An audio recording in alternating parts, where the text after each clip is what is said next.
potential employees, they've seen that. They're not going to forget that you backpedal on that. No more excuses. No more branding band-aids. The art of positioning. Let's freaking go. You've noticed referrals and customers plateau, or worse, decline. And your marketing efforts, well, they're not giving you the returns that they used to, even with your sales team trying their best. And what I see happens next is business owners forking out tens of thousands on ineffective ads, website refreshes, and rebrands. A differentiated position and strategy to implement it from the inside out helps you avoid that fate. Visit badassery.com to find out more. This episode is sponsored by Dealfront, and in a few minutes, I'll share just what it is that I freaking love about them. All right, we're here to shake up brand cultures today. So they're not just words in a paper, they're actions your team can jump on board to. That way, you're seen in the same way everywhere. Juan Carlos Morales has recruited talent from multinationals to homegrown and from boutique agencies to luxury e-commerce. He's seen it all. In our other hot seat is Desiree Goldey. She's a DIB badass. If there's a broken peopling system, she'll find it, fix it, and straight up slap the bad cultures back into place. And she's a fellow podcast host of Talentless, a podcast for recruiters by recruiters. I mean, between, Desiree's straight up no sugar and Juan's running on caffeine, you guys would make a mean Black Russian cocktail. What do you think? I think it would be great. I think it would be awesome. Going into the topic that we're about today, and the biggest thing is, discerning between what exactly does good employer branding look like? What does bad employer branding look like? Have you guys got some examples? Desiree, do you want to go first or shall I jump in? No, go ahead, Juan. You go ahead. Thank you. Because it's hard to pinpoint it to one thing, but now hearing you, I think one of the main things is trust or reality. Because something that we are used to seeing is benchmarking on technologies and everything. But when you're talking about your values and about what makes your company different and reasons why would someone want to work with you, if you're lying, if you're just copying what everyone else is doing, then you're not doing yourself a favor and you're not doing your potential employees any favor. No, and it's very, very easy to scratch the paint and see what's really behind there. So I think that would be the main thing. Be true to what you are, what your company stands for. And if you're not, if you're just saying things for the sake of saying them or because it's the latest password that Gen Z is interested in, then you're going to have a bad time in the future. Absolutely. Yeah, and I have to agree there. I mean, my biggest thing is always authenticity when I talk to companies about this. They'll say things like DEI is our passion, or, we love our people. Mm-hmm. And then you go into it and there's 3 days of PTO and there's, it's an all white cisgender population. You can't say those things because people may be fooled in the beginning, but when they get in these organizations, then they see the reality and you've completely miscommunicated what they were in store for. And then they have bad experiences, and that trashes employer brand more than I can say. I mean, I've seen it time and time again. And then people leave and you have these high retention rates and high attrition rates, and you have all these things happening continuously, and you can't keep anybody in the seat. And that's because you haven't done the job up front of representing yourself in the right way. And that means the authentic way, right? Mm-hmm. Even if it's trash culture, right? Even if it's the worst culture ever, you don't have to say that, but don't say it's great if it's not. If you haven't gotten there. Yeah. Right? Say we're on the journey to fix it. Right? I'd rather hear that. Yeah. Right? Absolutely. Would you it's say a really, really good point. So sorry. Yeah. Go ahead. No, I wanted to say because I really like what you said there about the trashy, or not everything is shiny, not everything is great, because that's also something companies tend to just stay positive. So I understand you need to promote yourself, but recently I saw an example from one of the big fours, big consultancy and everything. Anybody who works in that field knows those are long days, pouring yourself over documents, looking at nitty gritty data. People know what it is like working for a big four in nowadays.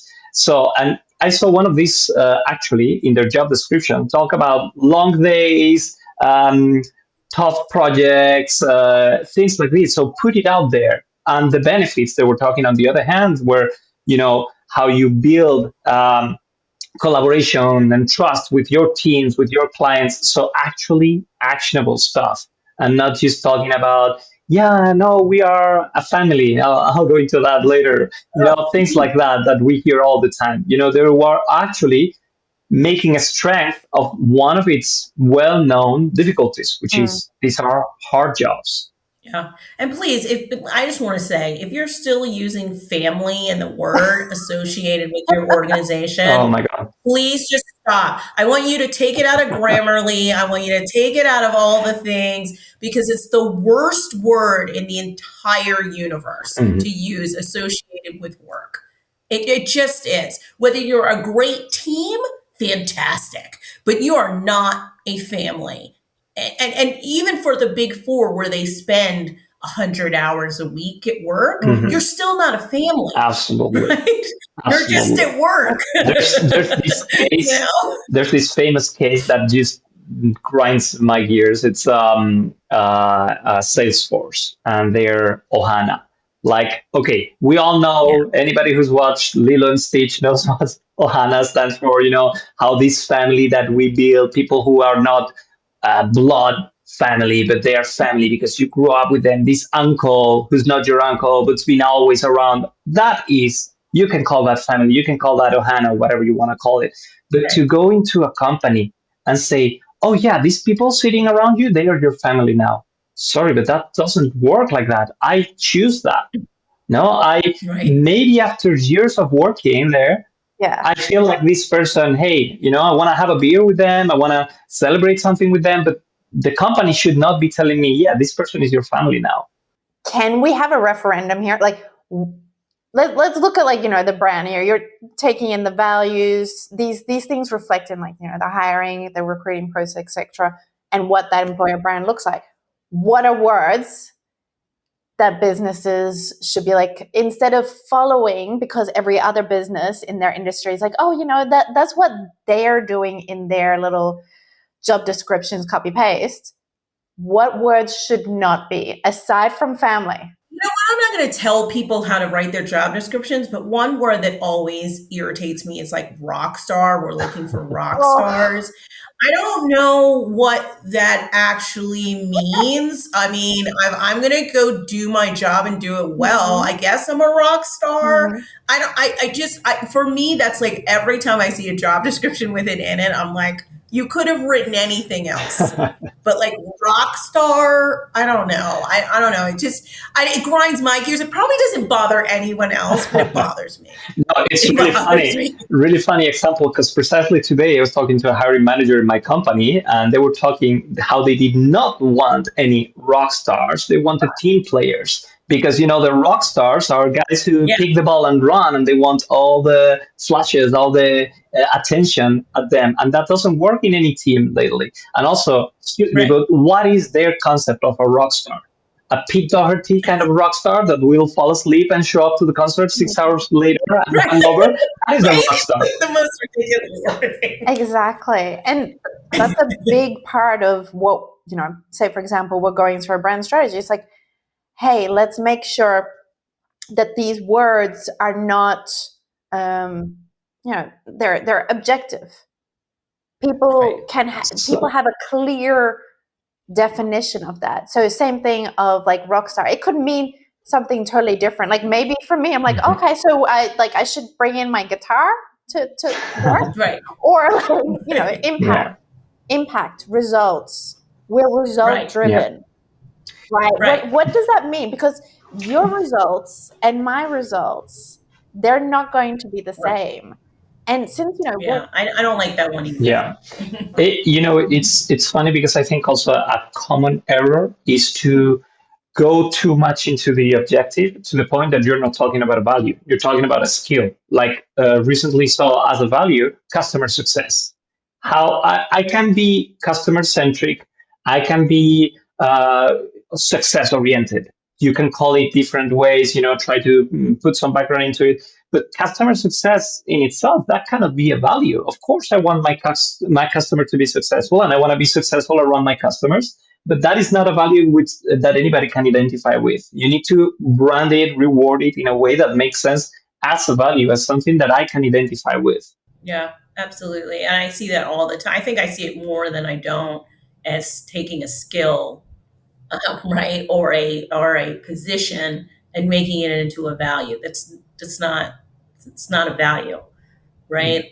Sales driven does not it's not a value, Yeah. right? Like it's not. Do you know what I mean? That's not a value, Yeah. right? If it Maybe goes performance. right, if it goes into a performance review or into KPIs, it should not be a value. A value is not something you measure to then grant a pay raise or a promotion. It's the part that not so tangible part that you can evaluate. Mhm. And actually, what dictates is this a good person, a good fit for the culture in my company. Exactly.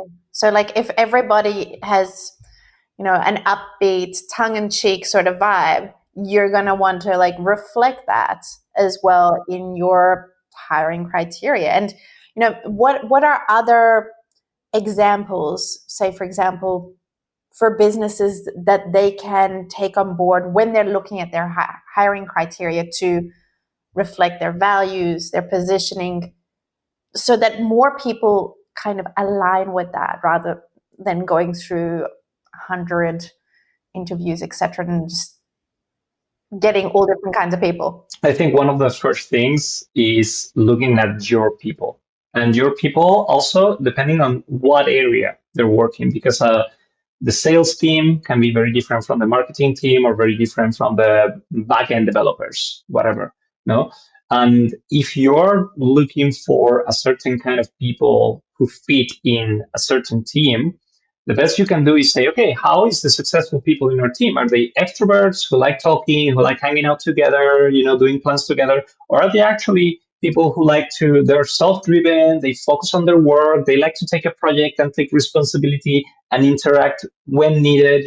So I don't think there is a one type solution for everything, but of course you need something for branding. So then you need to look at the whole picture, look at the company and say, what kind of people do we want to attract? What kind of people are going to be comfortable here and align with what we do? Right. And I think that's a big point. It's like, yes, they may have the skill set, but and for me, it's less of, it's sometimes I try to get away from culture fit and talk about culture add. What adds to the Mhm. culture that we have? And maybe that is a personality, maybe it's not, maybe it's a skill set, maybe it's a something else.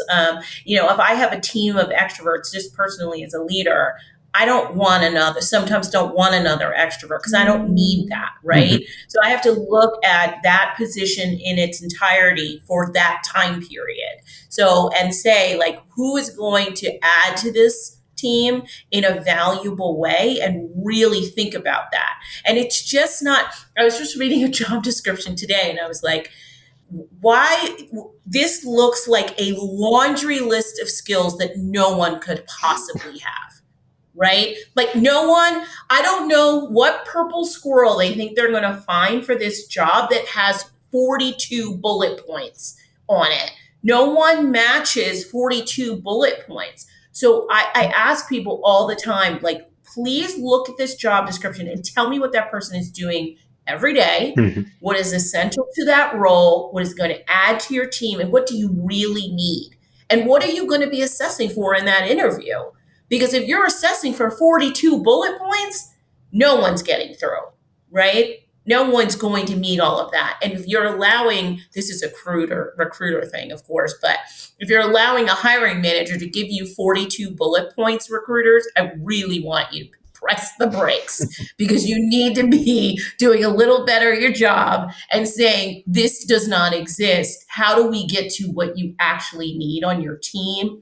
Who fits in that team? Who doesn't fit in that team? And really spending some time crafting that message and then taking a stab at the job description. Mhm. Because just blankly putting what the hiring manager wants is not necessarily really what the team needs. And Absolutely. it's a huge differential between usually what 42 bullet points look like to 10, Yeah, right? absolutely. And that interview.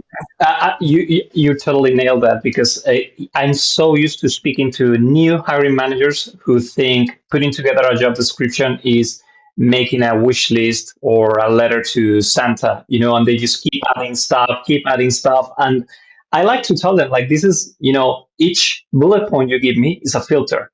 And if you just tell me you want someone who speaks English, then we have hundreds of thousands of people we can target. But if you say, I want someone who speaks English, but I also want someone with financial background and I want someone who is fluent in German, okay, now we are really closing the circle. But if on top of all that, you're asking for someone with 3 years of experience in this, 2 years of experience in that, who's been in Laos and Cambodia because of whatever, then maybe we have one person for you and that person might not want to work for you. So you really need to negotiate those points and you need to very often guide them and say, okay, do you really need that? Or is that something that would be nice to have? Okay, perfect. We will keep it in mind. But don't put sticks on your own wheels, because that's what they're doing sometimes. They're closing their own target so much. And I think this is very easy to extrapolate to a company itself. When a company says, oh no, we only want the toughest, we only want people who have been through, the trenches and everything, who've done it all, people who've worked at every Palo Alto startup because we are a unicorn and all that. They are really thinning their possibilities, making it really hard on themselves. That's a really interesting point there that you make, Desiree, especially around what I've seen in businesses when they're hiring. Some cases, it's very much focused on either the hiring manager or just the HR, and there's no real input from other areas to come in. Like, say, for example, what are the values? What is the overall culture? What is that real gap? Because it's just that one person in that particular case looking for that particular position. And they're not getting a full scope of like, hey, so this is the overall direction of the business. Oftentimes they're not really aware of that and what's going on. So would you say to get that communication going in the hiring, or how would you approach this? Yeah, so for me, I think it starts before that, and that comes with. I always have a thing about manager training and people and leadership. If you read my posts, I talk about it more than I talk about anything else. Is that we don't do a good job of training leaders on this part of the business, right? I'm a new manager on said, right? I'm a newbie. How do I know how to assess people for my team? How do I know I'm new to the role, or maybe I'm just a new manager? How do I express those values in a conversation? How do I describe our culture to somebody coming in? And how do I know what that good looks like for this organization? And I've said this, I've done these trainings before because I've gone into organizations and I've asked managers to describe the culture, and we'll go around the room and I'll get 20 different answers, right? That's an issue, right? If someone can't describe what your culture is like as a leader in your organization, that's an issue, right? And so we've done these workshops to get them to the place where everybody's on the same page. So we're all leaving that room saying, okay, this is who would fit into the organization. These are our values. This is what we look at. If diversity is top of mind, this should be top of mind for everybody, right? For every leader. All of those things start to funnel in when you realize that a lot of leaders aren't even thinking the same about the overall culture, not the culture of their team, right? Because it's different, but the overall culture of an organization, and they're not able to describe it. So how do they even know who fits into the culture of the organization? It's a no-win situation there, because then you start putting people in that don't fit the overall culture, may fit your team, but are never going to be successful overall at your organization. It's a tough thing, and I've learned over time that most organizations fail at this piece of it. Mhm. They're just not really good at training managers in a real way for many things, but definitely on the culture and brand awareness of their organization. It's like a total misstep, complete misstep. And building up on what Desiree said, also when you leave too much space for the hiring manager to decide what culture, what kind of person they want, as a company, what you're risking is that the day that manager leaves, for whatever reason, the whole team leaves because they don't fit the Right. company culture. They fit the team or the leadership culture. So that that's not going to work for long. Yeah, that's a great point. Great point. So how would they fix this? Is it team trainings? Is it more newsletters, more email? Like what are ways that you guys have seen the few businesses that avoid falling into that trap have done to ensure like everybody is on the brand culture thing? Or is this like a complete myth that you have not seen a single company achieve consistent brand Personally, culture? Kate, I don't know the story. How would you feel about that? But it's like very popular, and it's having your values on the walls, like different Oh, rooms. And I sure. feel like that's Yes. so dystopian. It felt like 1984 having these things in the wall. But on the other hand, what I found actually like a smart way to do that is when you actually launch an initiative in the company, like for example, you offer some D&I training for non-diverse people, to bring them on board, show them the benefits of diversity, make them understand better how to interact with diverse colleagues, and at the end of that training, you mention the value that this connects with. So if one of your values is diversity or orientation to diversity or multiculturalism or whatever, then typically you might have some graphics and so connected to that. So then at the end of the training you see, okay, as an employee, oh, this was connected to this value that we have. So another maybe easier to understand example, if one of your values is creativity, and what you do is instead of putting creativity on the walls in beautiful letters, what you do is you offer some workshop one day, one of these, I don't know, topical, but maybe one of these Lego workshops where people get to do something creative, find creative ways to tackle everyday problems, things like that.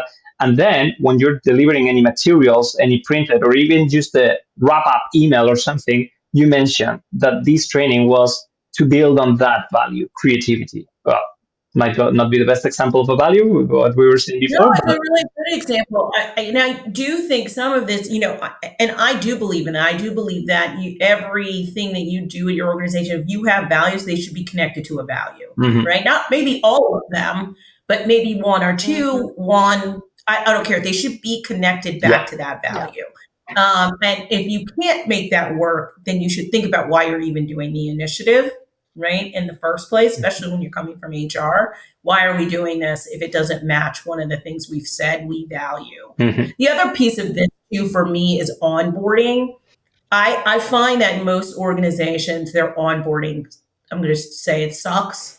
Like you get on board and they teach you like where the bathrooms are and they teach you like who your team is and they show you how to open your laptop and they like show you how to get into certain systems. But they never have this conversation about what we value, what we believe in, what we strive for. They don't have those real hard conversations, especially with new leaders, Mhm. which is crazy to me. I've gone into onboarding to redo people's onboarding, and I'm like, what is this? Like, you haven't talked about anything the company has done. You have no history of the company in here. You have no. So people coming in, what do you think they know you guys? Because you guys are so popular. They've like done a deep dive in your history. Like, no one knows that stuff. You've got to do better at onboarding people. And once you've done that, make sure that that stuff is reiterated through over time, right? Maybe that is training. I'm not a big fan of 700 trainings in a year, but maybe that is a refresher on values, or if you have an annual meeting, there should be a piece about the values. I don't know, but there are organizations that do this well, and usually it's great onboarding, connecting the dots to values over time. I have an idea, and I want you guys to push back on me if you think this is completely unreasonable. And this is like how I would approach making sure that everybody is following through with the values. First, it needs to come from the top down. Second thing is that there should not be dozens of values. There should be maximum 5, more better that it's like 3 to 4, right? Something that it's very reasonable, and it's something that you make all of your business decisions based on. So it's not even, you're mentioning it in training. Whatever decision, whatever action, the underlying traits in that are that specific value or those values combined.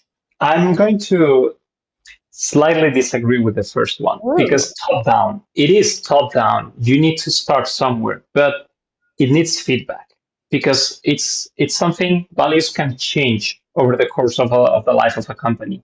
And I think it's very important to do some continuous listening to your employee base. And then there might be values that get phased out or renamed, reconceptualized. No? So that's why I don't think value should be, because, then we go to these 100-year-old companies that still have these tenets. It's no longer values, it's tenets that you have to follow, and they no longer feel relevant. And there are some more modern concepts that are being left away from that. No? So I still think, like your idea, that's why I don't fully disagree. It needs to come top down because otherwise there's no way to push for them. But it requires also some listening to the employee base and to the market and to what's real and what differentiates us. Going to an example of my field, sustainability, many brands were not sustainable in fashion. And they are now figuring out, like, well, it's actually something that we should look into. We should look into renewable materials. We should look into making our clothes more lasting, and this was not a value they had 5 years ago. And maybe now it's part of their core. I completely agree. And I am a big proponent of listening to your employees. I tell people all the time, whether it's DEI, whether it's your annual summit, whether it's anything, you should be listening to what your employees want. They're the ones that, it's not the CEO who gets to make all those decisions unilaterally to me. Like, it should be like listening to the mass population of your people, and taking their feedback. Now, not everybody's going to fill out the survey and everybody hates them, but you can get feedback, right? I also agree with you about not having 12 values. I don't know how you stick. I always use this example. When you go to a diner in America, there's like a 4-page menu. It's like really long. It's got, hundreds of things they make. How can you possibly do anything well if there's a 4-page, 100 per page menu? You can't do anything well, right? You're not focused enough to really provide great food. So it's the same theory to me. If you have 15 values, how are you focusing on any of them to be able to really focus in and make sure you're delivering on those values? You're not, right? And so it's the perfect comparison to that. And so, yeah, I agree. I'm not going to give how many is really great, but I will say that, 5 or less would be preferable to me. 12 seems crazy, but I've seen it. I've seen 20, right? So, and again, no focus means no real energy put into how you deliver the initiatives around it, how you communicate it, how people can live up to it, and how you even measure whether you're doing well at it. And so I completely agree with you on the number. Yeah. Absolutely, because it's ridiculous. Because one that I've seen in many companies, it's connected to what we were saying before, is you need to make values that are understandable, concepts that people can understand. Because something that I think is a good idea is to add an evaluation or a review of these values on the reviews, on the review period, on the appraisals. Because if we stick to purely KPI oriented appraisals, then people know that it doesn't matter what kind of person I am, no matter what the company say about the culture, what they want is the numbers. Sales numbers, success, projects closed, whatever. They're just looking into that. When you incorporate your values in the reviews, then you're showing that it matters and that the culture alignment really matters for the company. So that would be one. And then the other one is, and I'm going to pull the knives here, is commitment. You cannot say your goal is, or one of your values is being sustainable, and then 2 years later scrap it. And to put a really, really tough example that we've been seeing now in June, is all these companies that now that things are a little different in politics globally, suddenly ditch the colored logo during Pride Month. Like, what message does that send to LGBT employees in those companies? What can they expect? Commitment is a big thing for me. Like if you're going to do something and you say you support something, you've got to stick to that. Right. And just on LGBT, absolutely, but just general DEI as a whole, we've seen major backpedaling away from all of it. And for those people that join that company because of that particular value, what are you doing now? Right? What is your messaging now to me as I sat in the seat that I joined this company because that was one of your values? And I always tell people, like, when you're talking about values and you're talking about, really employer branding, there should be measurement against everything in the best way you can, but also there should be clear timelines of how long we're going to stick to something. Right. So if it's, we're going to have a 10-year diversity plan, that 10 years needs to stay 10 years because we put it out to our employees. We've said we're on this road for 10 years and we'll assess again at 10 years. Great. Then everybody has a clear message that we're solid for 10 years and then we're going to move on, or whatever the value is. Right. And now things do change, right? Sustainability, things like that need to jump in and out sometimes. But core values are core values at its core. And so I really encourage people to assess how they're doing through employee feedback surveys, really measure how people feel about the organization, and really put time and effort and commitment, like Juan said, into those values. Because otherwise it just, like we started this conversation, we just start lying. Right, about what the absolutely. Juan, I completely agree. Like, you do need to adapt. And Desiree, yes. The thing is, when you're listening now, it's not even the effect of inside your business and employees when you suddenly shift your directions or you're overarching those core values, be it DEI or LGBTQ, like whatever it is, that has the effect on the public perception of the business. I saw recently in the news, Target, they consistently were sponsoring one of the events.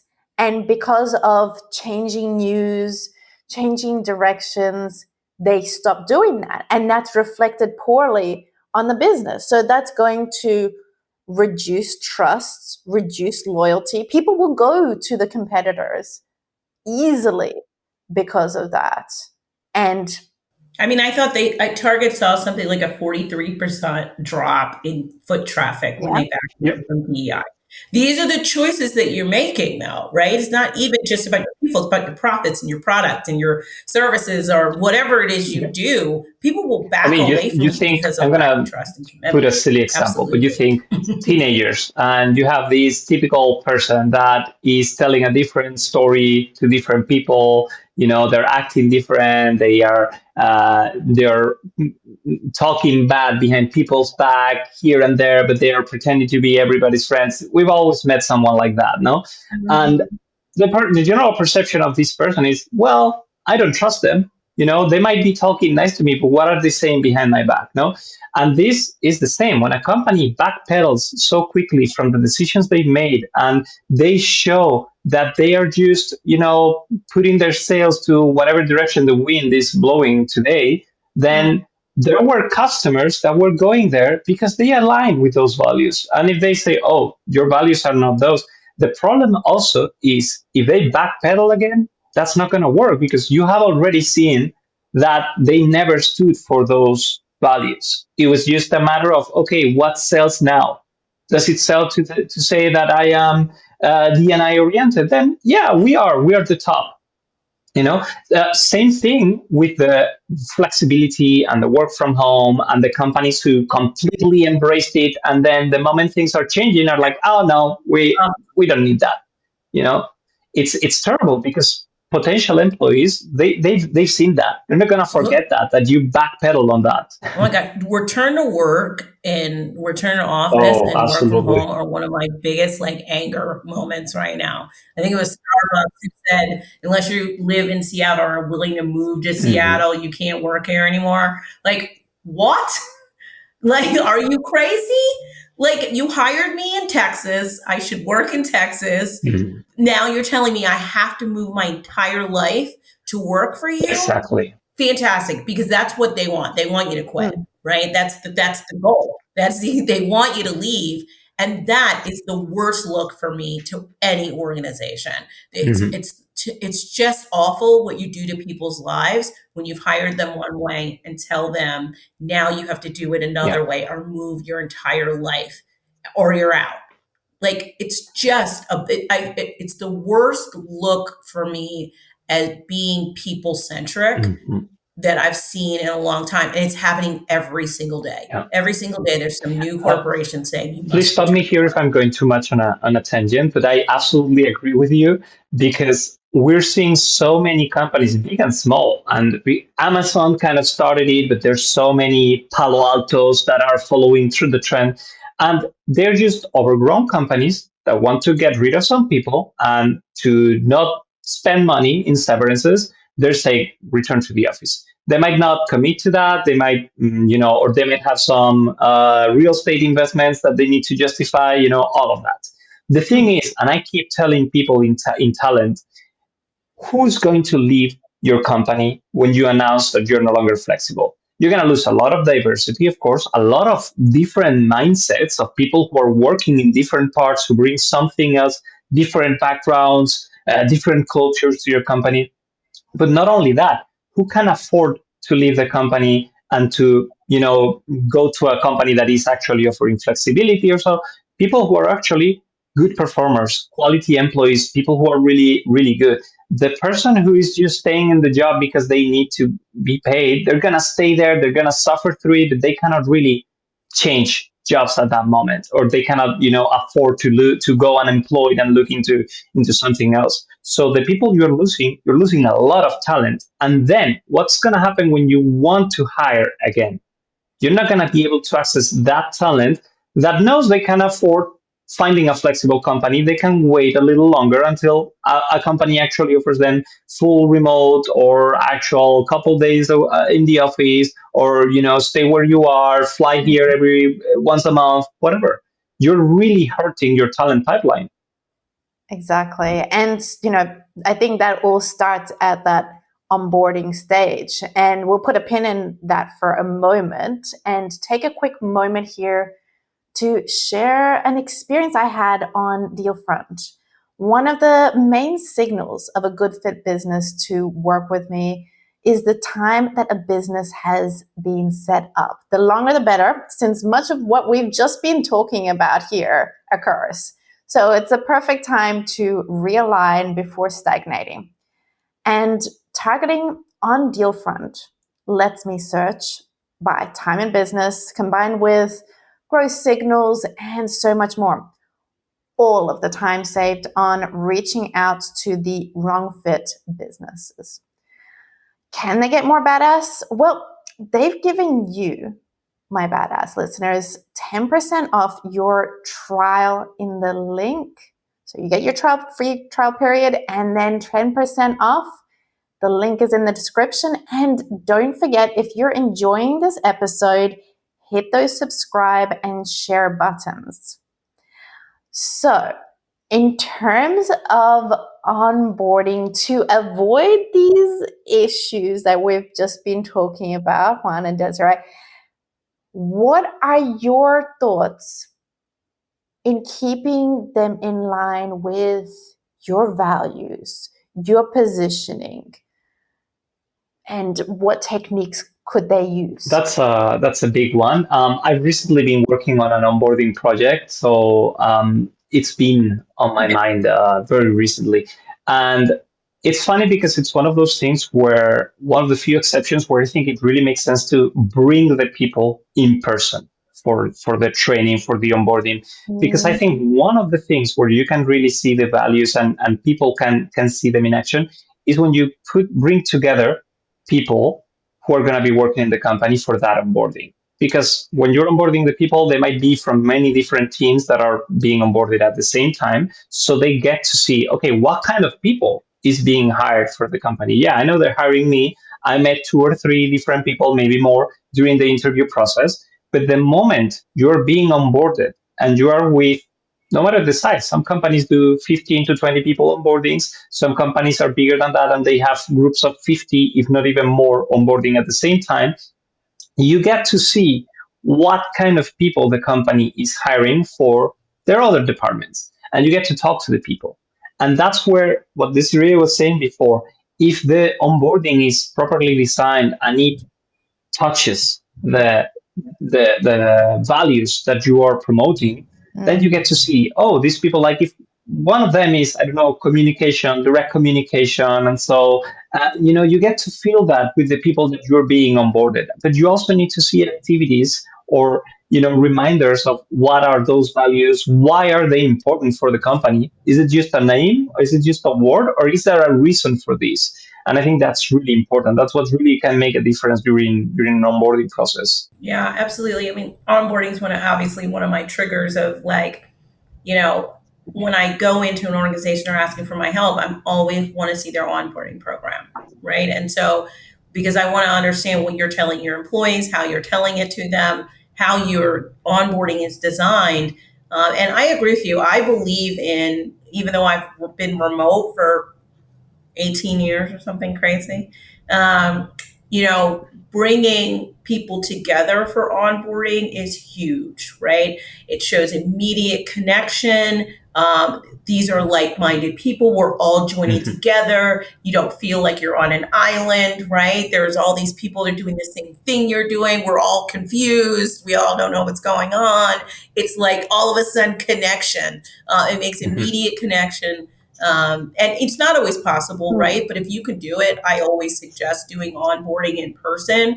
I also suggest that at some point there's a leader track. I've always said this, like there should be the general track and maybe you hold the leaders back for a day because there may be topics that are specific to them, about hiring, about firing, about anything that needs to be handled that the general doesn't need to know, but maybe I need to know as a hiring manager or leader, which we don't get told. I was just talking to someone at my current company right now, and he was like, well, what do I do if I need to write somebody up? Well, I mean, I've written people up, but you should have been told that at some point how to do that particular function, right? And so I think and yes, he's going to get the answer and blah blah blah, but there should have been a leader track for him that said, here are the core things that you do as a leader. Never mind your role, just as the leader in this organization, how we expect you to encourage the value system,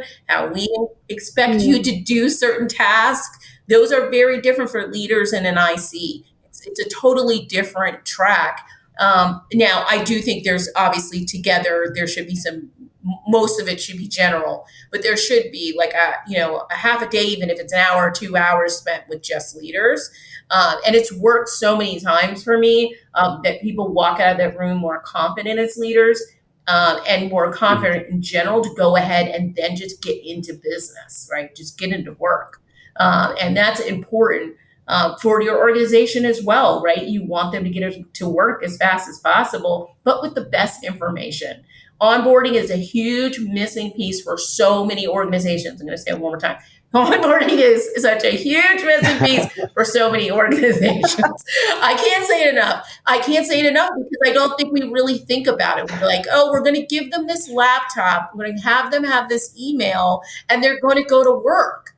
And that is just not how people function. It's not how companies function or should function. And I encourage people to really take a step back after they listen to this show and go look at your onboarding process and say, is this So sufficient? there's onboarding, right? But say for example, they do the onboarding and then they're out in the wild, right? Like in the business. And we're suddenly start facing issues where there's the lack of communication that you guys were just talking about. Say for example, in the customer service, they've just gotten feedback from a customer, but because they just see it as like, okay, I have to do these things that are on my onboarding or that are on my job description, it doesn't necessarily include supporting the brand, the business, talking to or communicating with others in different areas.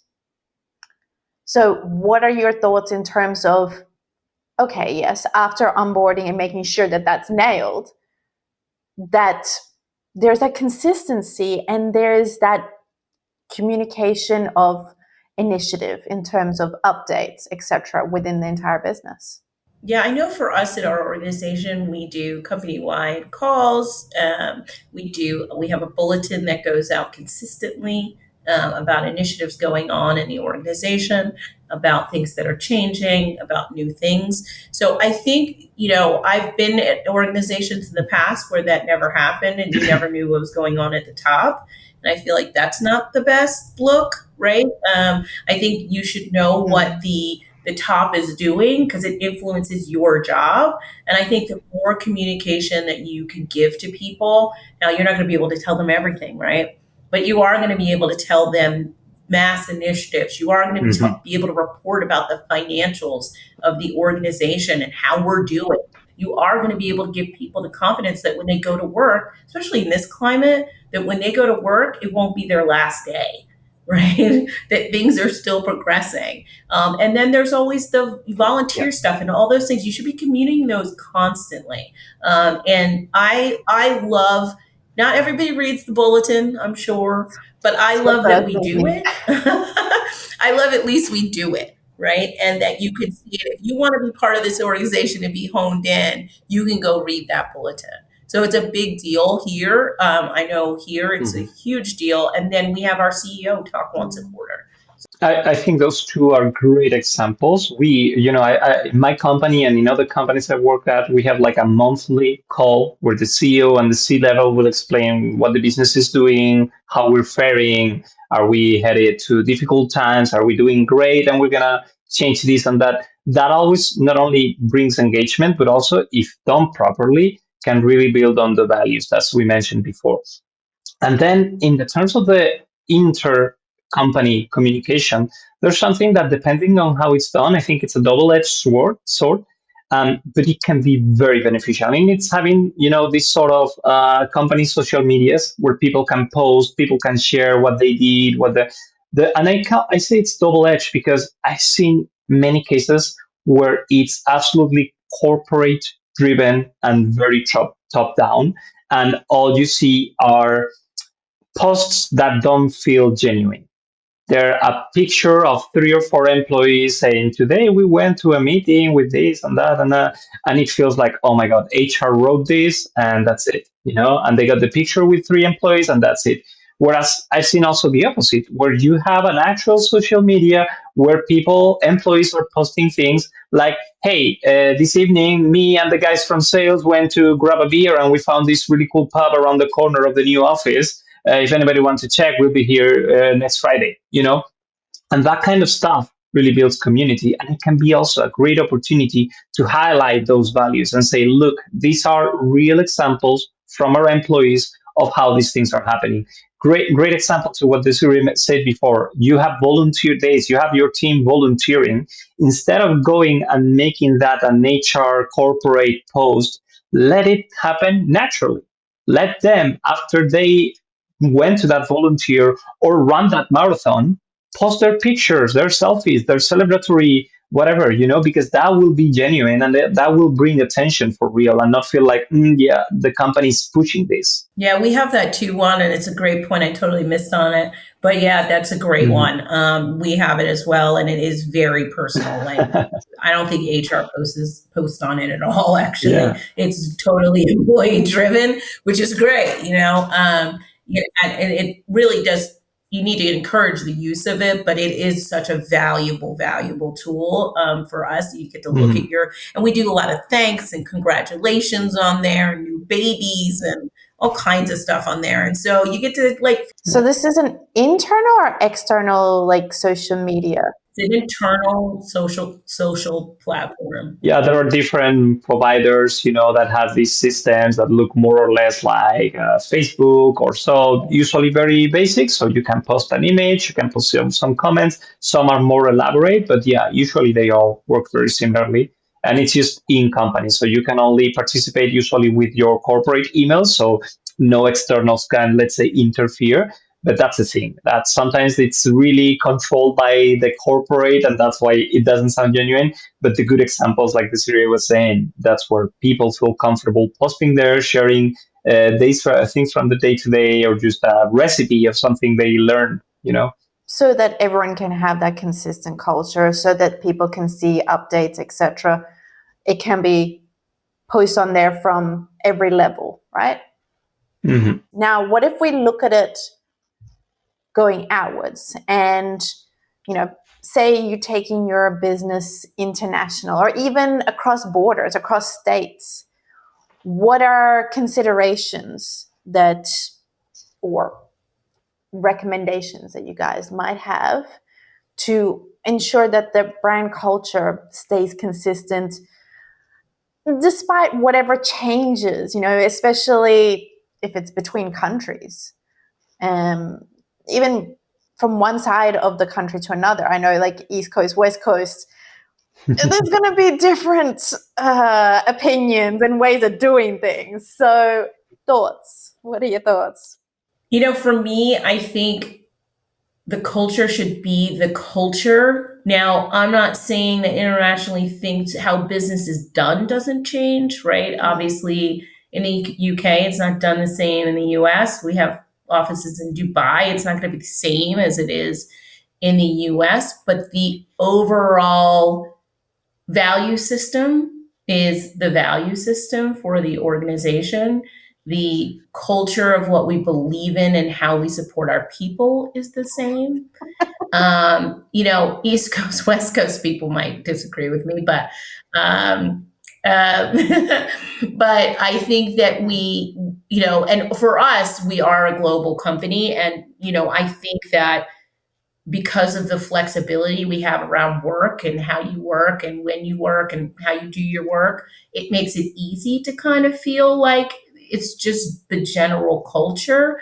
Now, if we were all in office, would that change? I don't know. I think that we do have offices everywhere, but I'm not in one. And I don't know if that would change if we were required to be in an office somewhere altogether.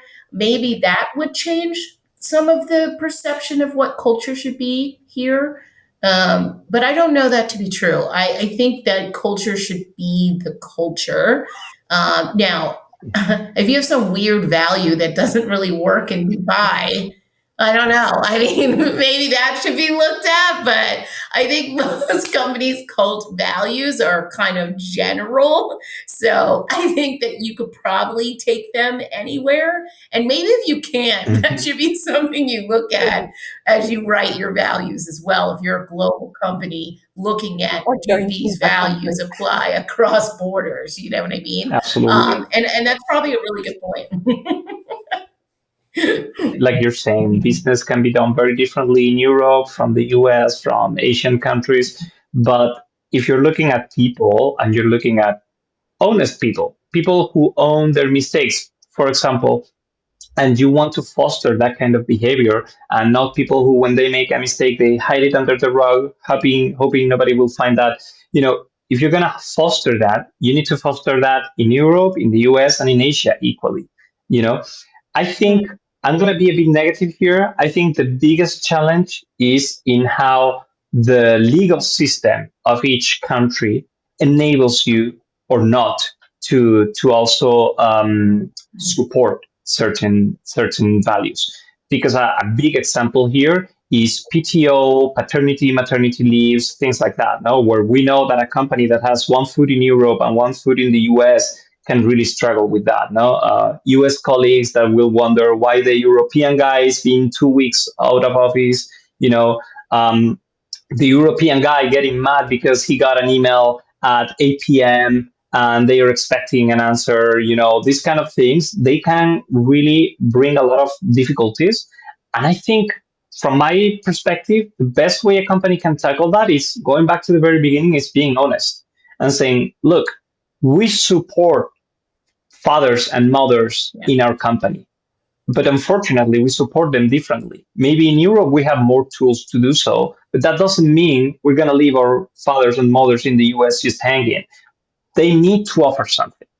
They need to go above and beyond and not just say, okay, the law says I have to give you 2 weeks. That's all you get. No, if you're saying that you're a company that supports families, that supports parents, and so you need to put your money where your mouth is and really do that. And if it's easier for you to do in Europe because it's law, and I don't know, you have offices in South Korea and you don't really have to, and you're not doing anything, your employees are going to notice. Not just the Korean employees, but the rest of employees are going to be like, well, yeah, what a parent-oriented company. No? Whereas if you are not obligated to do something by law, but you're doing it because it's in your company values, it's the other way around. You're really showing you're committed to what you're saying and not just putting it in your website because it looks cool. And I think, I mean, Love it. in you saying that as well, it means that when you're approaching the culture and the values, the direction that you want to take with the business, it's being selective with what you want to be for or be against, right? Because it's great to say we're here for the environment, we're here for diversity, we're here for LGBTQ, we're here for all of it. But then when it comes to play, all of those decisions take time from your plate because you want to be doing it, Juan, as you said, like you want to go all in to show that, hey, this is what we care about. So going into business being like, this is yes, we overall support this, but this is our particular focus. I like to say that, or not forget that we're talking to businesses and sometimes to business owners, and a business is there to make money. Everything else, we don't want to forget that. And I say this because money is a great argument, and we sometimes need to translate this as an investment, explain it as an investment, and not just as something that you do because you want to be nice to your employees. Being nice to your employees, just to put it down, is good for your business. It has a return on investment. Attrition, lower attrition, higher motivation, higher performance, talent attraction, everything. Yeah. So why am I saying this? Because sometimes when we talk about these topics and you talk about longer maternity, paternity leaves, more PTO available, and more trainings that, when someone is doing a training or going through a sensibilization workshop or anything like that, it's time that they're not working, they're not selling. No, that's how some traditional business owners might think.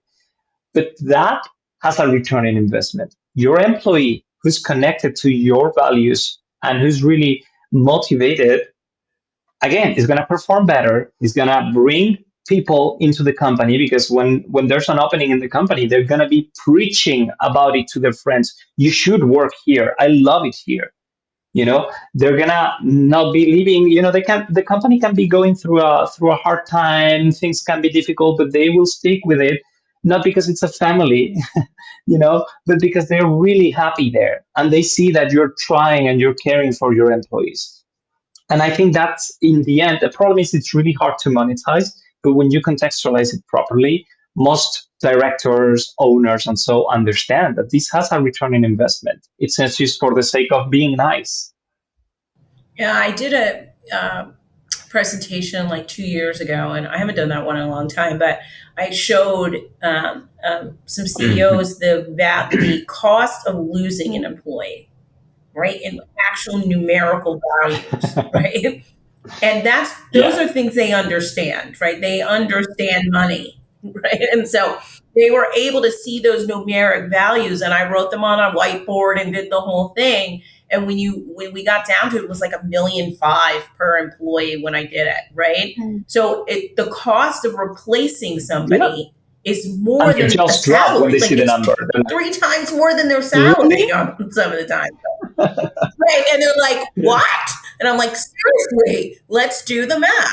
And we walk through the math. So the things that they're able to do in this value system, and being there for their people and doing all of those things. Yeah. And yes, I agree with you, Juan. We have to talk about the money, because the money is all they're there to do.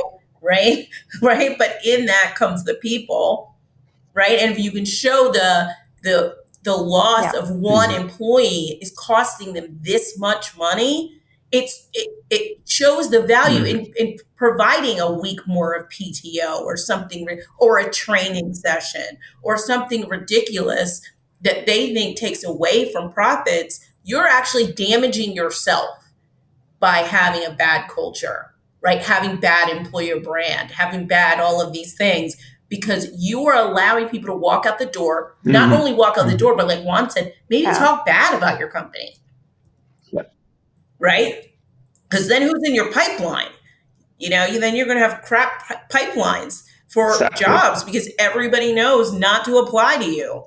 Right? And so this goes on and on and on. We can talk about it all day, but the value in money can be associated, right, with the loss, with all of these things, why these people-centric efforts and initiatives make sense. I mean, doubling down on that money idea, you see startups, like they're just in their first few years, and you hear about employees not getting paid for a few months, or they're like invested in the equity, and they're all sticking by the company. They're staying there. They're like still thrilled to come in despite it being horrendous and hard, versus looking at other businesses who have been, say, for example, in business for decades, but the turnover, you see the same ad for the position come up, like, in 6 months, in another 2 months, in another year. And you're like,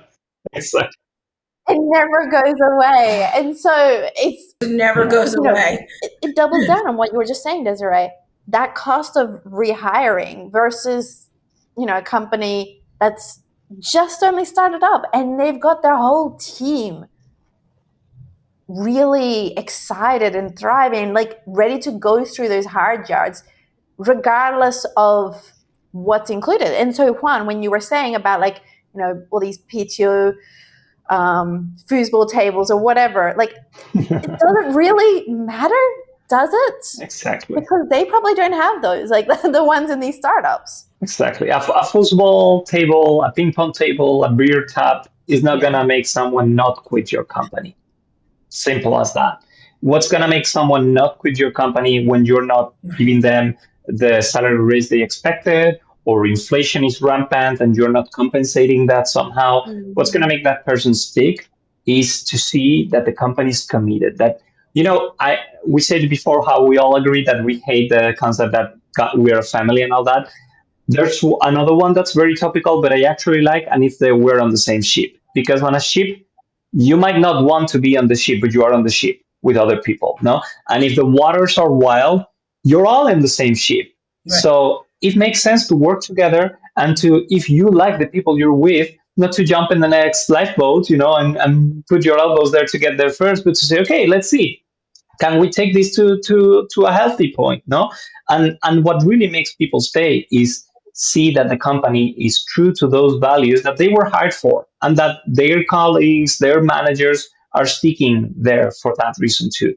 Again, not the beer tap or not the extra day off or whatever, or the fizzy Fridays, whatever you want to call them. Pizza Fridays, they're the worst. We have Pizza Fridays. I'm like, and I can eat pizza at home. Thanks. People don't believe me when I say I'm an introvert, but as an introvert, when I felt forced socialization because it's a social day, I suffer. I'm in pain. I don't want to do that. Talk about not having a diverse Absolutely. culture or thinking about diversity. That is one of them, right? We're all forced to be Hmm. around the ping pong table or forced to happy hour. Yeah, oh my gosh, it's the Yeah, I worst. mean, I'm an when you're extrovert, but bored, I still don't love those you're like, things. oh, you have to go. This is like They're the a worst. team building thing. You're like, can't we do other team building things during office Yeah. hours, Yeah, perhaps? really? And Right. So there is one question that I have asked people, everyone that comes on the show since the beginning. And that one question is, what is the one social norm that you want to put your foot down on and push back on? It doesn't have to be related to what we've been talking about, just in general. All right. See, this throw me. No, I do not have an answer, Juan, to go.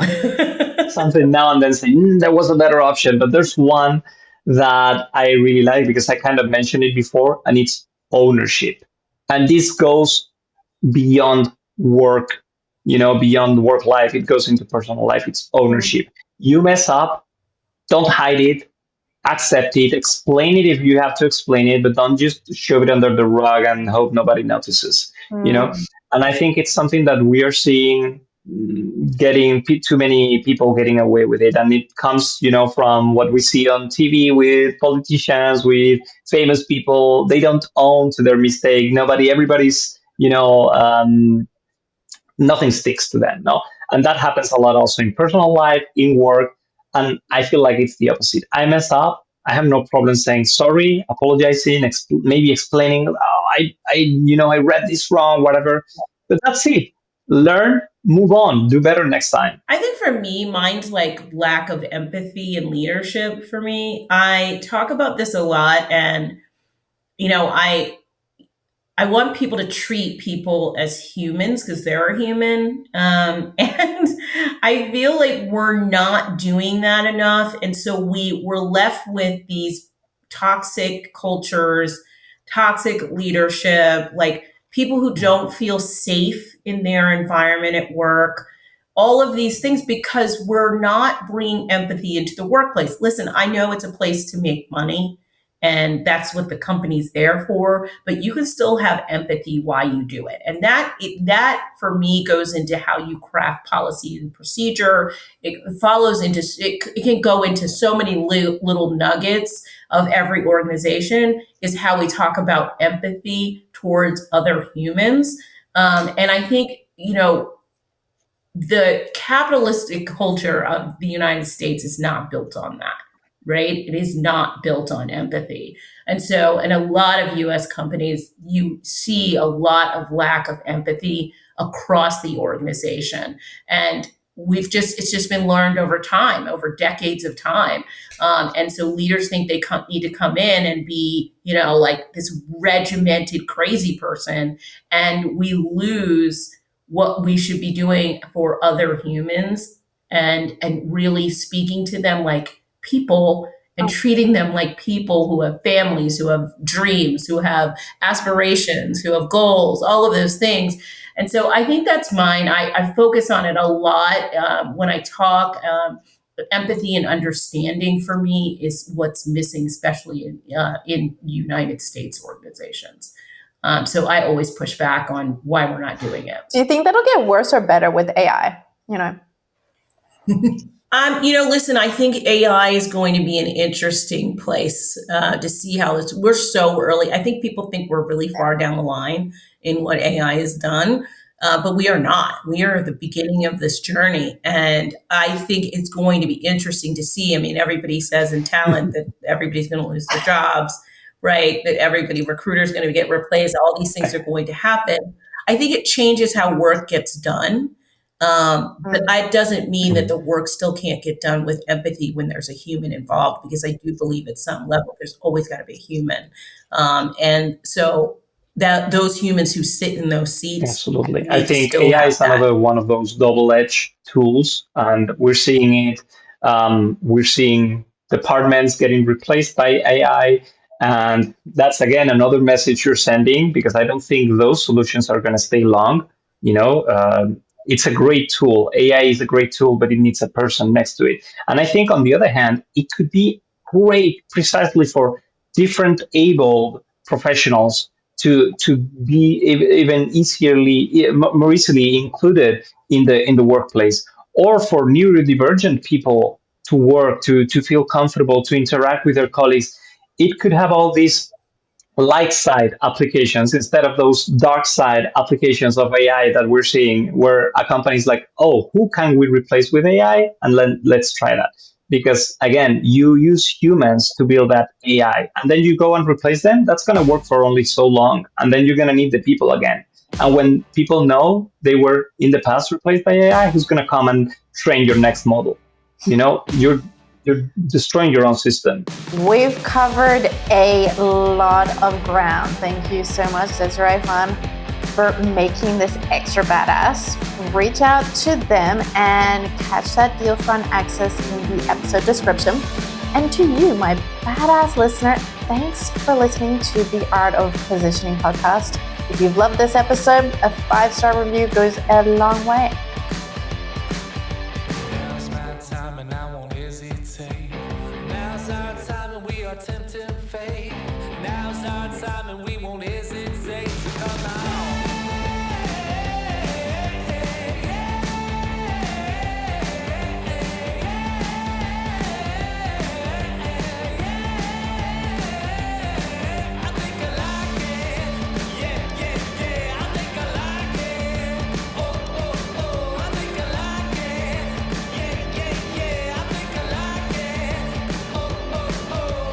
Now, go get badass.